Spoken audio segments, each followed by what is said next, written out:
Hello. You forgot my Balamori moment. I've already recorded the beginning of this. This was on Saturday. I was going out on a bike ride and I was going to show you some of the local area. A few bookish type of things that are connected to near where I live, and I was thinking I'll do a new feature where I'll ride around on my bike and I'll stop at places and give you a bit of the local history and also any book references I can come up with, and this was the first of those. My intro didn't happen, and to be honest I went on a bike ride and I had quite a serious crash after I finished, so I thought it'd be probably a bit more relevant to let you know about that before I start. I'm okay. I've cut on my lip, you can see that. Bruised my chest here, went over the top of a car. The car wasn't moving, so it was it was all my fault. Can't blame anybody else. I was looking at see how many miles I'd done right at the end of my ride, put my head down for about 10 seconds, hit my head up, parked car, straight over the top of it, smashed the bonnet, nearly went through the windscreen. But I'm okay. I've got away with one really there. So I've put in a Booktube Gazette heading that you might want to have a quick look at. Give a few of you a mention in that. So yes, I'm a bit happier now. I don't know when I'm allowed back out my bike because it was going to be a new feature. Whether I'm allowed to do it or not, I don't know. But I still thought the content was quite good. So we are going to run VT, so let's just pretend that this was the other intro. I just thought I'd let you know about that rather than tell you at the end. I'll probably put a bit of a montage together of sort of what happened and let you know near the time, but I have made a newspaper headline, so I thought it was worthy of it, so there we go. But yes, I'm okay, so don't worry about me, and I will run it. And we do have quite a few book reference places. There's a place down the road that has a good book reference. There's a few things I mentioned along the way, so hopefully you'll enjoy it, and hopefully I'll do another one once I get the confidence back and I dare go out on my bike without half killing myself. Okay, thanks a lot. Now I'm going to do the transition because in the previous video that I failed to record, I then went da-da and I ended up in Lycra. So let's pretend it's Saturday morning, just about to go out, about midday, and da-da. Okay, so we'll see you out there, and I'll do a few videos along the way. See you soon. Bye. Hi everyone. Right, this is the first reading ride. You can see I've got my headphones on. They're not in my ears, look, so I can hear the traffic, so I don't know when I'm having a go. I'm going to be listening to Harry Potter and the Chamber of Secrets, and I'm going to have a little ride round, and I'm going to find a couple of literary hotspots in the area where I live. I'm in Darlington. Also find a little bit of local history, so we'll stop off on the way.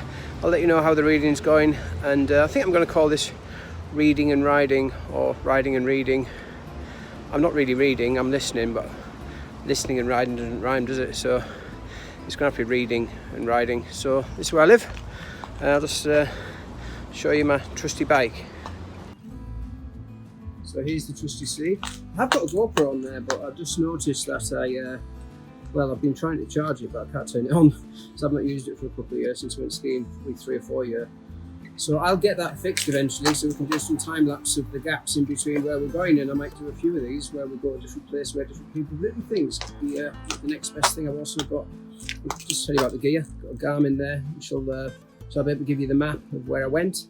Don't look how fast I'm going. It's a leisurely ride today, and here's my trusty steed, the Cannondale aluminium actually, but it's really, really light. Give it with one finger. Just give it an oil. Not been on it for ages. I'm gonna stick my helmet on. First stop is Croft, where I'm going to let you know what I've listened to, how far, much further. It's only about half an hour I think to Croft. I'll give you an update on the book, a bit like a reading vlog, isn't it?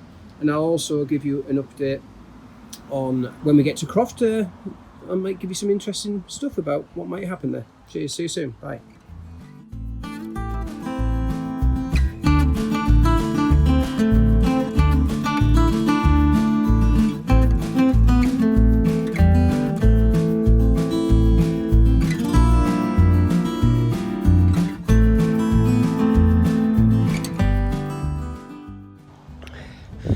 So here we go, first stop is Croft-on-Tees. You see the church behind me. I spin my camera around, I don't know if I can. I'll do it in a minute. I'll take a picture anyway of the old rectory where Lewis Carrol wrote Alice in Wonderland, which will please Connor no end. So this is where he actually wrote it, and he wrote the first line of Jabberwocky here as well apparently, before he moved up to Sunderland to finish the poem off, but the starting point of Jabberwocky was definitely written here. and he wrote, I think, the first Alice in Wonderland book here at least, and this is where he grew up, and he was in the rectory. I'll turn around, should be able to see it behind me. So there we go. What I'm going to do now is go look for the Cheshire Cat, which is meant to be the inspiration for it. It's meant to be on the church on one of the corners, so I'll go have a look and see if I can find it for you. Failed miserably on the search for the Cheshire Cat.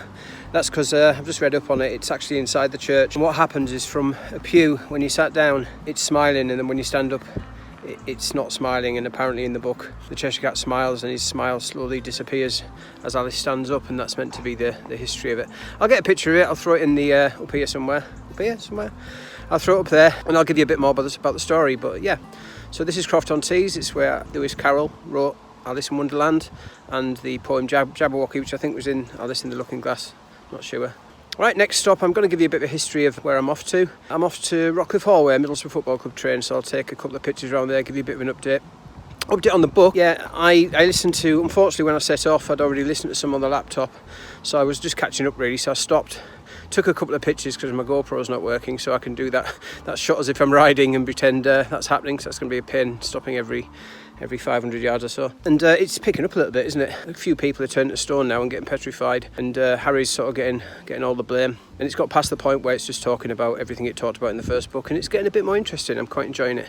So Herworth's about 10 minutes, 15 minutes max.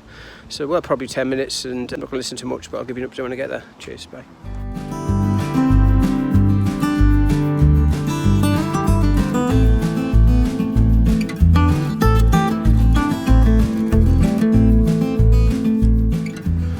Okay, so we're at Rockcliffe Hall. It's only 10 minutes.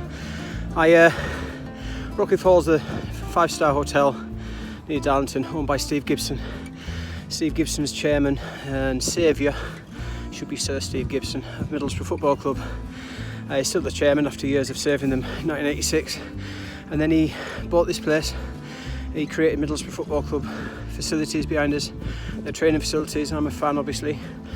I've took some more pictures down there. I've also took a picture of the golf course, but I might throw some more in off their website. It's the longest golf course in Europe. It's been used for the English Open, I think, or the Senior Open. I'm hoping to get a Ryder Cup one day. Don't think that'll ever happen. Played there a few times, and it's long. And if you're a golfer like I am, then it's not great. The hotel's fabulous as well, so if ever you stay in the Darlington area, please look it up. It's not that dear. You can often get a package if you're going to play golf as well. In addition to that, I think it's got the biggest spa in Europe as well. An outdoor pool, indoor pool that goes to the outdoor pool. I've not been in there, but you can probably tell.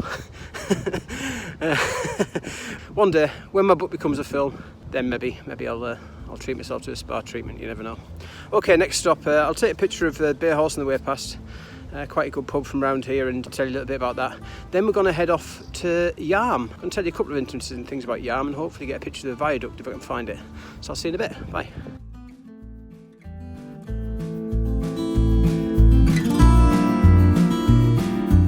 Okay, this is the Bay Horse. I may well have called it the Black Bull in the earlier video, I'm not sure. Yeah, it's a good pub this, probably one of the best around here. Great food, roaring fire, that type of pub. I think Prince Harry used to come here when he was based at Castrick when he's doing his army training. A lot of, you see a few celebs in here occasionally because of the hotel. Steve Gibson, I've just shown you, a lot of people stay there, then pop out here for Sunday lunch. There's an amazing Sunday lunch. So yeah, if ever you're over this area, go there for Sunday lunch.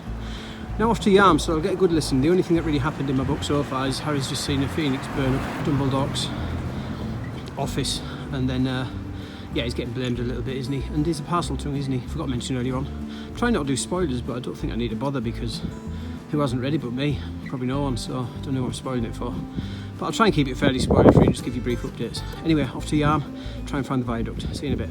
Just a quick update. I don't know the way to Yarm from here, so I'll see you when I see you. I'll see you at the other side.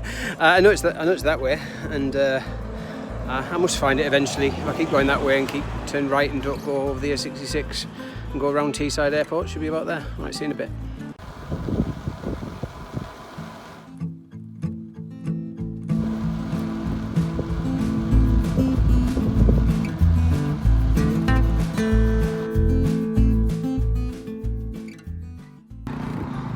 It'll be a bit noisy here because I'm on a bridge. I found the viaduct.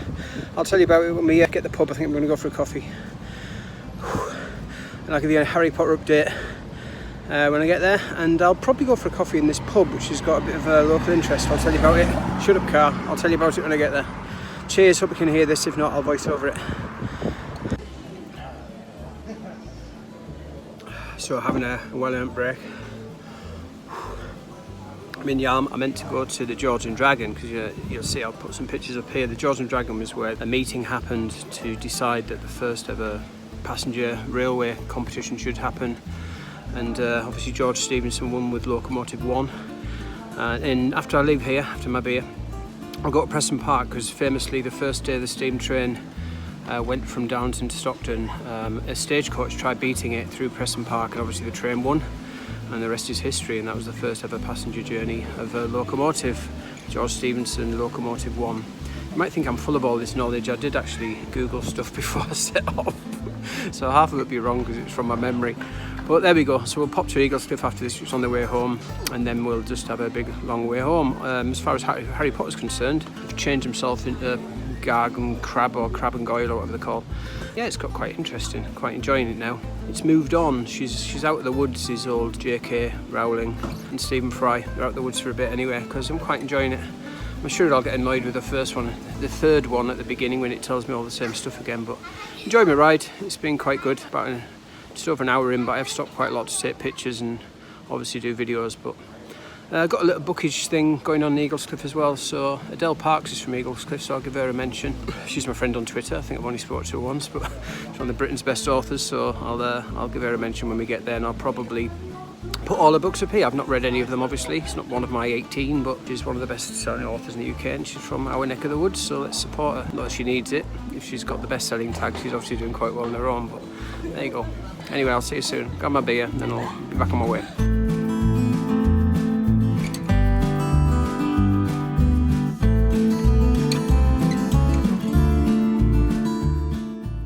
It was too noisy in Yarm. It's probably too noisy here as well, but I didn't go to Eaglescliffe, so I'll list Adele Parks' books over here and tell you a little bit more about when I get back, because I'll need the internet for that, obviously. I'm at Teesside Airport now, which is I'm hoping a plane comes in so I can video it. If not, that's fine. The other interesting book fact I've got for you about Yarm is Daniel Defoe, so I'll let that sink in a sec, because I'll let you guess what he wrote. He wrote loads of stuff, but he had one really famous book, and I'll tell you in a minute. But he visited Yarm and Stockton, but it was very industrial at the time, and he said it wasn't the best place he's ever visited, and he wouldn't be bothering rushing back. I would say it's probably changed a lot since then. It's a proper market town now. A lot of people go out the way to go there. It's a lovely place, so if you ever get the chance, ignore Daniel Defoe and maybe listen to me. Daniel Defoe wrote, give yourself a point if you said Robinson Crusoe, and give yourself a point if you said anything else that he wrote, because he wrote loads of stuff.